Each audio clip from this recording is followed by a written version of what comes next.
Hello student, welcome to my YouTube channel physics academy. आज अपन numericals देखते हैं चैप्टर नंबर 2 के। ठीक है, तो जो उदाहरण है 2.1 आरबीएससी उदाहरण 2.1 सबसे पहले अपन देखते हैं। तो देखिए क्या है, विद्युत क्षेत्र E vector is equal to कितना दे दिया आपको 200 आई के प्लस 300 जे के वोल्ट प्रति मीटर। आपको एक इलेक्ट्रिक फील्ड दे दिया गया है और उस इलेक्ट्रिक फील्ड में एक क्षेत्रफल रखा हुआ है, एक पृष्ठ क्षेत्रफल रखा हुआ है जो जिसका मान है 5 × 10⁻³ जे के मीटर स्क्वायर। तो आपको इससे निर्गत विद्युत फ्लक्स का मान निकालना है। ओके, तो अपन स्टार्ट करते हैं। We now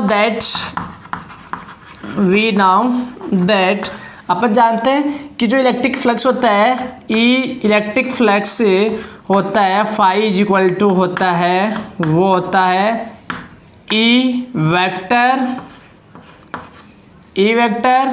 dot S vector होता है। जो विद्युत फ्लक्स होता है वो होता है ई वेक्टर डॉट क्या होता है एस वेक्टर होता है। ये अपन अच्छे तरीके से जानते हैं। ठीक है, तो फाई इज इक्वल टू यहाँ पर हो जाएगा अपने पास ई वेक्टर का मान अपने पास कितना है 200 आई कैप प्लस 300 जे कैप है।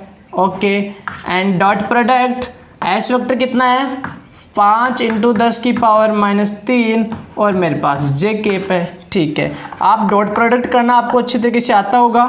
डॉट प्रोडक्ट क्या होता है बताइए।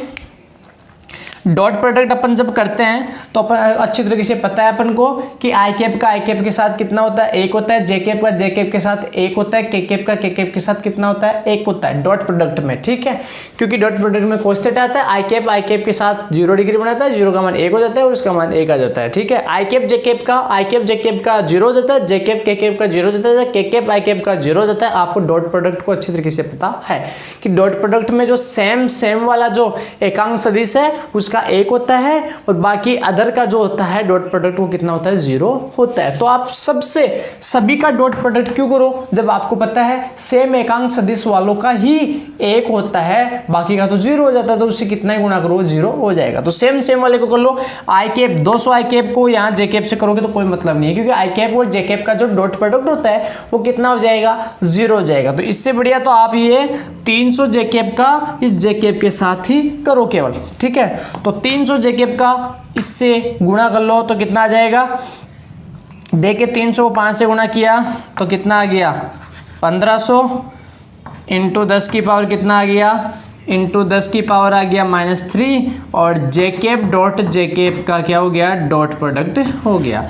आपको पता है फाई इज इक्वल टू क्या हो जाएगा यहाँ पर 15 × 10 की पावर -3 में से 2 घटाया 10 की पावर कितना आ गया -1 आ गया। डॉट प्रोडक्ट जे कैप और जे कैप का डॉट प्रोडक्ट कितना होता है 1 होता है। तो फाई इज इक्वल टू मेरे पास आ गया 10 का भाग दिया तो मेरे पास आ गया 1.5। ओके, और इसका जो मात्रक होता है वो आपको अच्छे तरीके से पता है। फ्लक्स का मात्रक इस ई का मात्रक क्या होता है E बराबर F/Q न्यूटन प्रति कूलम इंटू क्या आ गया मीटर स्क्वायर। ये था क्वेश्चन नंबर 2.1।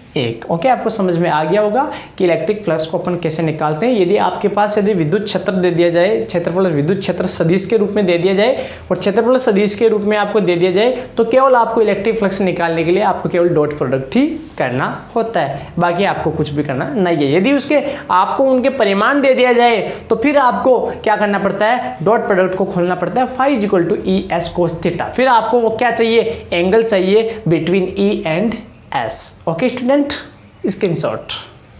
अपना जो नेक्स्ट क्वेश्चन है वो है 2.2। ओके स्टूडेंट, जो 2.1 है वो अपना हो चुका है। नेक्स्ट अपन बात करेंगे 2.2 पर। तो देखिए अपना 2.2 क्या है, एक समान विद्युत क्षेत्र ई वेक्टर है, एक समान विद्युत क्षेत्र है वो क्या है ई वेक्टर है। ओके, उसमें एक बेलन इस प्रकार स्थित है कि इसकी अक्ष विद्युत क्षेत्र के अनुदिश है। एक इलेक्ट्रिक फील्ड है, उस इलेक्ट्रिक फील्ड में क्या रखा हुआ है एक बेलन रखा हुआ है। ठीक है, इलेक्ट्रिक फील्ड कैसा है एक समान है। इलेक्ट्रिक फील्ड कैसा है स्टार्ट कर देते हैं। इलेक्ट्रिक फील्ड कैसा है एक समान है, एक समान विद्युत क्षेत्र है, तो ये लो मैंने क्या बना दिया, इलेक्ट्रिक फील्ड बना दिया। ये मैंने क्या बना दिया, इलेक्ट्रिक फील्ड बना दिया। एक समान है, कैसा है इलेक्ट्रिक फील्ड, कैसा है इलेक्ट्रिक फील्ड, इलेक्ट्रिक फील्ड देखिए आप, एक समान इलेक्ट्रिक फील्ड है। इस इलेक्ट्रिक फील्ड में एक बेलन रखा हुआ है, इसमें क्या रखा हुआ है, इस इलेक्ट्रिक फील्ड में एक बेलन रखा हुआ है। कैसे रखा हुआ है कि बेलन की अक्ष भी इलेक्ट्रिक फील्ड के अनुदिश है। बेलन की जो अक्ष आती है, अक्ष बेलन की जो एक्सिस है वो इलेक्ट्रिक फील्ड के अकॉर्डिंग ही है। तो मैंने क्या रख दिया, मैंने एक, देखिए मैंने एक बेलन को रख दिया। ये लो मैंने किसको रख दिया, एक बेलन को रख दिया। देखिए आपको दिखाई दे रहा होगा, ये एक बेलन है, ये क्या है, एक बेलन है। मैंने एक बेलन को रख दिया।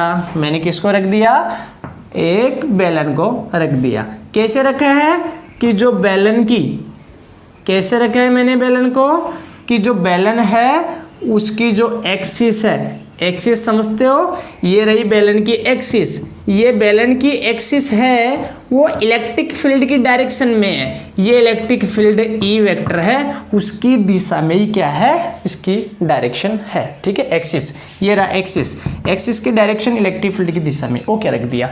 आपको सिद्ध करना है, क्या सिद्ध करना है कि टोटल विद्युत फ्लक्स का मान है ना वो कितना होगा, 0 होगा। इस बेलन से निर्गत टोटल फ्लक्स का मान कितना होगा, 0 होगा। ये आपको क्या करना है, शो आपको करना है। ठीक है, तो आप स्टार्ट करते हैं।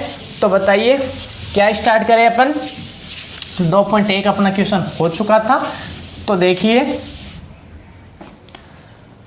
इस, ये जो है, ये जो बेलन है इसके कितने पृष्ठीय क्षेत्रफल है, अलग अलग है। इस बेलन के 3 पृष्ठीय क्षेत्रफल है, एक ये रहा, एक ये रहा। सारे के सारे पृष्ठीय क्षेत्रफल इलेक्ट्रिक फील्ड से अलग अलग एंगल बना रहे हैं। मैं एक ही ले लेता, यदि इसका पृष्ठीय क्षेत्रफल है, इसका जो क्षेत्रफल सदिश लेता वो इलेक्ट्रिक फील्ड से यदि एक ही कोण बनाता तो मैं एक ही ले लेता। बट यहाँ पर इसके पृष्ठीय क्षेत्रफल है, इसके जो पृष्ठ है वो 3 पृष्ठ है, वो तीनों पृष्ठों के जो क्षेत्रफल सदिश है वो इलेक्ट्रिक फील्ड से अलग अलग एंगल बना रहे हैं। इसलिए मुझे तीनों को क्या करना पड़ेगा, मुझे डिवाइड करना पड़ेगा। मुझे तीनों पृष्ठों का मुझे अलग अलग फ्लक्स निकालना पड़ेगा, फिर क्या करना पड़ेगा, मुझे जोड़ना पड़ेगा। ओके, आपको समझ में आया होगा कि मैं यहाँ पर 3 पृष्ठ क्यों बना रहा हूँ, क्योंकि 3 पृष्ठ, क्योंकि यहाँ पर जो पृष्ठ दिखाई दे रहा है, एक पृष्ठ ये रहा, एक पृष्ठ ये रहा, एक पृष्ठ इसका जो बीच वाला पार्ट, ये जो बीच वाला पार्ट जो वक्र पृष्ठ है वो रहा। तीनों का जो क्षेत्रफल सदिश है वो इलेक्ट्रिक फील्ड से अलग अलग एंगल बढ़ा रहा है। तो फिर अपने पास यही है कि तीनों का अलग अलग फ्लक्स निकालो आप, और तीनों का फ्लक्सों को क्या कर दो आप, योग कर दो। ठीक है, तो मैंने इस, ये जो आपको दिखाई दे रहा है, ये जो आपको दिखाई दे रहा है, इस पृष्ठ को मैंने नाम दे दिया S1। क्या दे दिया, S1। ये जो पृष्ठ दिखाई दे रहा है, इस पृष्ठ को मैंने नाम दे दिया S2, S1 S2। और ये जो एक पार्ट है जो बीच वाला कर्व है, इसको मैंने दे दिया S3। ठीक है, अब S1 पृष्ठ की बात करता हूं मैं, S1 पृष्ठ की बात करता हूं तो ये ऐसे है, तो ये ऐसे है, ऐसे मुंह इसका, तो क्षेत्रफल सदिश किधर आ जाएगा, ये रहा इसका तल, तल के लंबवत ये आ गया इसका क्षेत्रफल सदिश, ये क्या आ गया इसका क्षेत्रफल सदिश आ गया। ठीक है, चाहो तो आप क्या ले लीजिए, चाहो तो आप ds ले लो, छोटा सा भाग लेना चाहो तो ds ले सकते हो, और पूरा लेना चाहो तो क्या ले लो आप, s भी आप ले सकते हो। ओके, क्योंकि मैं तीनों का क्या निकालूंगा, अलग अलग मैं तो फ्लक्स निकालूंगा। तो मैंने ये इसका आ गया, ये इसका आ गया ds वेक्टर, और इलेक्ट्रिक फील्ड किधर है, इधर है इलेक्ट्रिक फील्ड, इधर। दोनों के बीच में एंगल कितना हुआ, 180 हो गया। कितना हो गया, 180 हो गया। ओके स्टूडेंट, ठीक, इसको मैं ds बंद कर देता हूँ। आगे बात करता हूँ मैं S2 पे।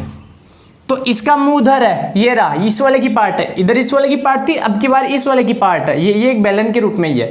तो इसका मुंह उधर है, तो क्षेत्रफल सदिश किधर आया, इसका जो क्षेत्रफल सदिश आया वो आ गया ds2 वेक्टर इधर, और जबकि इधर ही क्या था, इलेक्ट्रिक फील्ड था। तो दोनों के बीच में एंगल कितना हो गया, 0 डिग्री हो गया। अब बात करते हैं थर्ड वाले की।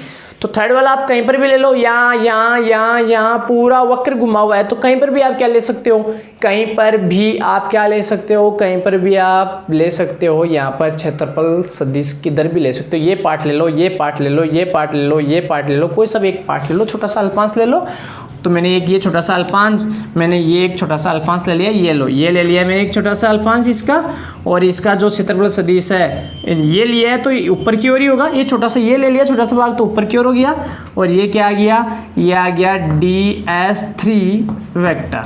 Okay, DS3 vector. और जो इलेक्ट्रिक फील्ड है वो कैसे है, ऐसे इलेक्ट्रिक फील्ड है, ये रहा इलेक्ट्रिक फील्ड तो इस डायरेक्शन में ही है, तो एंगल कितना हो गया 90 डिग्री के क्या हो गया यहाँ एंगल हो गया। ओके, तो तीनों का अलग से अब अपन फ्लक्स निकालते हैं। ठीक है, तो बेलन से निर्गत कुल फ्लक्स क्या हो जाएगा, बेलन से निर्गत जो कुल फ्लक्स है वो कुल फ्लक्स क्या हो जाएगा, फाई इज इक्वल टू, सबसे पहले S1 से निकालो तो फ्लक्स क्या हो जाएगा, फ्लक्स आपको पता है EDS होता है, E और ये आ गया DS। ठीक है, कौन से वाले की बात है, पहले बात है S1 वाले पृष्ठ की बात है।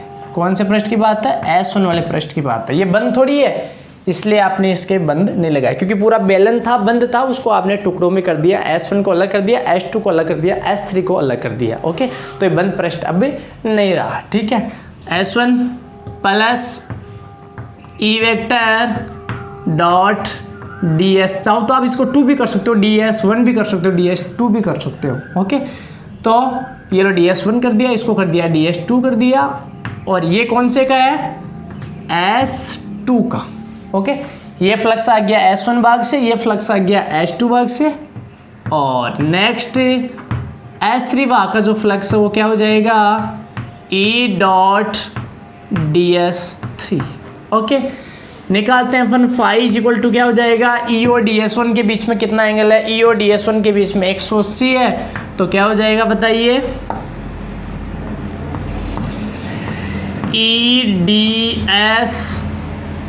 EODS1 और कितना आ जाएगा बताइए, cos 180 प्लस S2 वाले का EDS2 कितना है 0 degree cos 0 degree, plus S3 वाले का कितना है EDS3 cos कितना है 90 डिग्री है, देखिए दोनों के बीच में।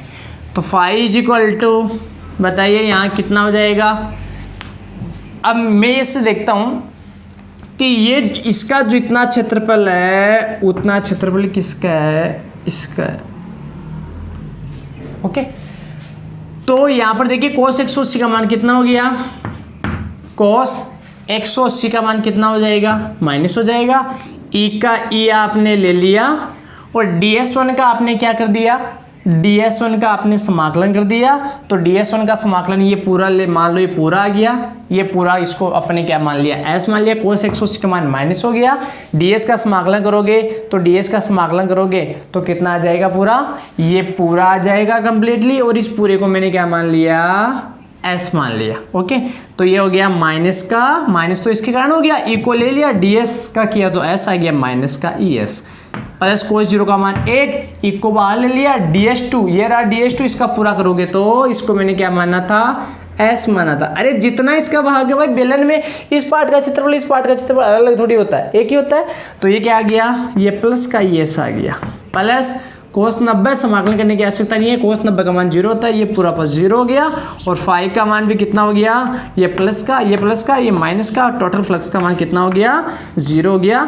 जो कि मुझे क्या करना था, सिद्ध करना था। मुझे क्या सिद्ध करना था कि टोटल फ्लक्स का मान 0 होता है। सिद्ध कीजिए, मैंने सिद्ध कर दिया कि बेलन से निर्गत टोटल फ्लक्स का मान कितना होता है, 0 होता है। ओके स्टूडेंट, ये था न्यूमेरिकल 2.2।